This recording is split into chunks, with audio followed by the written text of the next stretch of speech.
تو یہ اللہ کا پاکیزہ کلام جو حرف بحرف صداقتوں پہ مشتمل ہے، لفظ لفظ نور ہے، اور زیر زبر کے تغیر کے بغیر ہمارے پاس پہنچا ہے،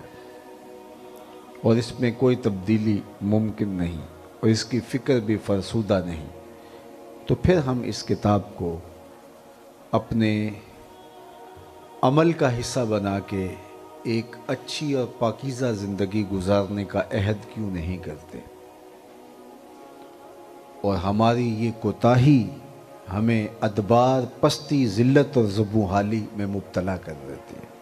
ہم سمجھتے ہیں کہ شاید اس وجہ سے ہم پیچھے رہ گئے، شاید اس وجہ سے پیچھے رہ گئے. وہ اسباب بھی اپنی جگہ پہ درست ہیں، لیکن اس کتاب کو چھوڑنے سے، اس کتاب کے ترک کرنے سے ہمارے اوپر پستی اور زبوں حالی مسلط کی گئی. ہمارا اس کتاب کے ساتھ وابستہ ہو جانا، اس کتاب کے ساتھ جڑ جانا، تعلق کے خاطر قائم کر لینا ہمارے عروج اور بانک پن کی علامت ہے. ذرائع، اسباب، مالی معاشی وسائل، یہ چیزیں اس دور میں بہت اہمیت کی حامل ہیں، لیکن قوموں کے عروج و زوال ہم نے ماضی میں دیکھے ہیں کہ اسباب کی قلت کے باوجود بھی جب قدریں ان کی قائم تھیں تو وہ قومیں سرخرو رہیں، سربلند رہیں. قومیں اپنے اقدار کی وجہ سے اپنے وجود کو برقرار رکھتی ہیں اور اپنا تغلب دنیا کے اوپر قائم رکھ پاتی ہیں. قرآن ہمیں ایک خوبصورت زندگی گزارنے کا اسلوب فراہم کرتا ہے، اور ہم اس کتاب سے وہ روشنی لینے کے لیے تیار ہی نہیں ہیں. آج کی تاریخ میں جو قوم مکار اور جھوٹی ہوگی، بحیثیت قوم وہ پنپ نہیں سکتی، اور قرآن ہمیں یہی کہتا ہے کہ تمہاری زندگی سچائی سے عبارت ہونی چاہیے، تمہیں صاف گو ہونا چاہیے. قولوا قولا سدیدا یصلح لکم اعمالکم ویغفر لکم ذنوبکم. سیدھی سیدھی بات کرنے کا مزاج پیدا کر لو، تمہارے اعمال بھی ٹھیک کر دوں گا اور تمہاری مغفرت بھی کر دوں گا. لیکن ہم اس حکم کو ماننے کے لیے عملاً تیار ہی نہیں ہیں. ہمارا مزاج یہ ہے کہ دوسرے سارے لوگوں کو صحیح ہو جانا چاہیے. ممبر سے میں کہوں گا کہ ایک عوام کو ٹھیک ہونا چاہیے،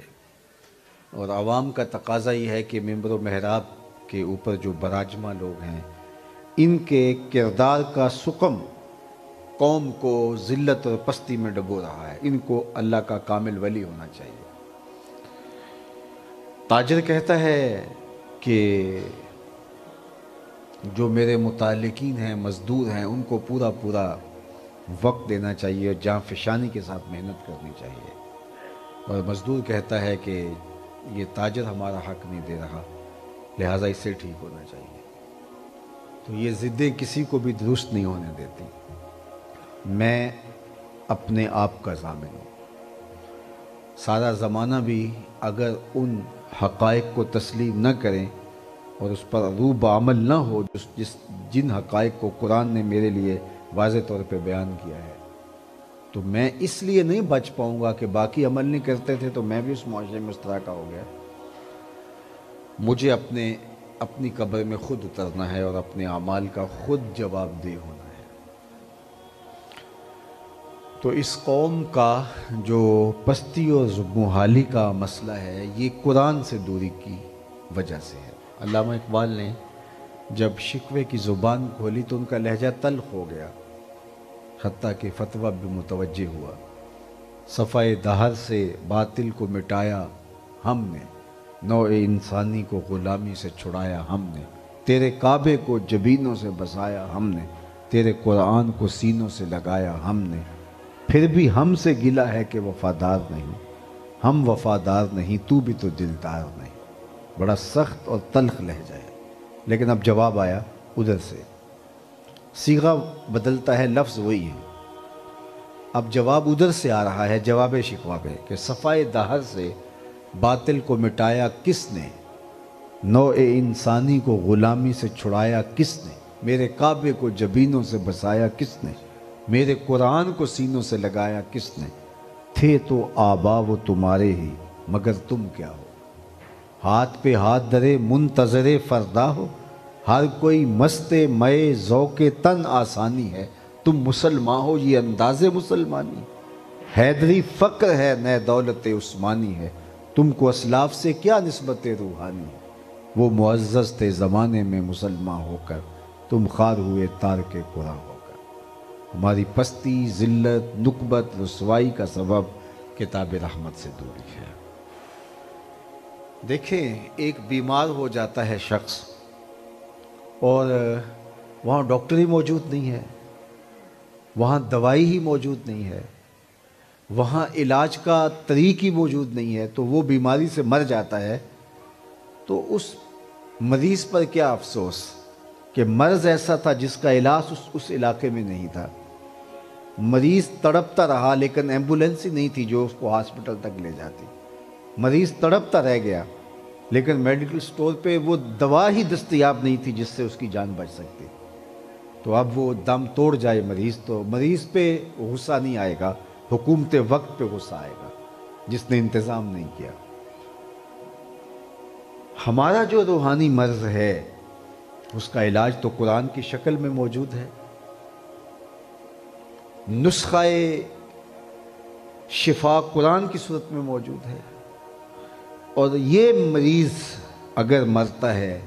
گمراہی کی دلدل میں پھنس کے اور زندگی وہیں گزار کے مر جاتا ہے، تو یہ قصور جو ہے وہ اس مریض کا اپنا ہے کہ اس نے شفا خانے تک جا کر کے دوائی ہی نہیں لی ہے، بلکہ ہم نے تو قرآن مجید کو اپنی آخرت، اپنے معاد اور اپنے اخلاقیات کو سنوارنے کے لیے پڑھا ہی نہیں ہے، زیادہ سے زیادہ کاروبار میں برکت کے لیے بچوں کو بلایا اور دکان کھولی، فیکٹری کھولی، گھر نیا بنایا تو بچوں سے تلاوت کروا لی۔ میں اس بات کا انکار نہیں کرتا کہ وہاں کی گئی تلاوت سے برکت جو ہے وہ ہوتی ہے، میرا اس بات کا انکار نہیں ہے، ضرور وہاں برکتیں اترتی ہیں،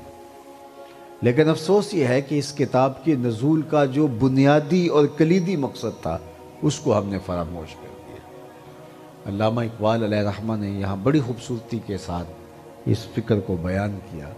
ببندے صوفی و ملا اسیری حیات از حکمت قرآن گیری، با آیاتش ترا کار جزی نیست کہ از یاسین او آساں بمیری، جاہل صوفی اور کاہل ملا کے ایسے پھندے میں تو پھنسا کہ تو نے قرآن سے زندگی تلاش نہیں کی، قرآن کی آیتوں سے تجھے صرف اتنا سروکار ہے، جب تیرے بوڑھے کی روح اٹک گئی تو سورہ یاسین لے کے بیٹھ گیا کہ میں تلاوت کروں اور اس کی روح آسانی سے نکل جائے۔ اقبال کہتے ہیں اس میں کوئی شک نہیں کہ اس کی روح آسانی سے نکلتی ہے، لیکن افسوس اس قرآن سے تو نے مرنا ہی سیکھا، کاش اس قرآن سے جینا بھی سیکھ لیا ہوتا۔ مرنے کی راہ تلاش کی کہ سورہ یاسین پڑھو اس کی جان نکلے، تو یار سورہ یاسین سے جان نکلتی ہے، لیکن اگر زندگی کے لیے سورہ یاسین پڑھی جاتی جو قلب القرآن ہے، اگر اس لیے سورۃ الفتح پڑھی جاتی کہ زمانے کے راستے کھولے جائیں قرآن کو پڑھ کے، لیکن ہم نے اس کتاب سے وہ ہدایت، وہ روشنی، وہ نور حاصل نہیں کیا، اور یہ سمٹ کے صرف مدارس تک سلسلہ رہ گیا، اور میں سمجھتا ہوں کہ دور موجود کے مدارس بھی ہماری ضرورت کو پورا نہیں کر رہے، لیکن چراغ روشن ہے، کچھ نہ کچھ حصہ شامل ہو رہا ہے، چونکہ قوم کا جو اجتماعی مزاج ہے وہ قرآن کی تعلیمات کی مطابقت میں نہیں ہے، اور بچے کو حفظ کروانا یا قرآن مجید کی تلاوت کروانا صرف حصول برکت کے لیے ہے، اس لیے حفظ کروانا کہ یہ بچہ قرآن مجید سمجھ کے آئے اور آ کے ہمیں بتائے اور ہم اپنی زندگیوں کو اس کے مطابق ڈال لیں، یہ کوئی بھی نہیں کر رہا ہوتا،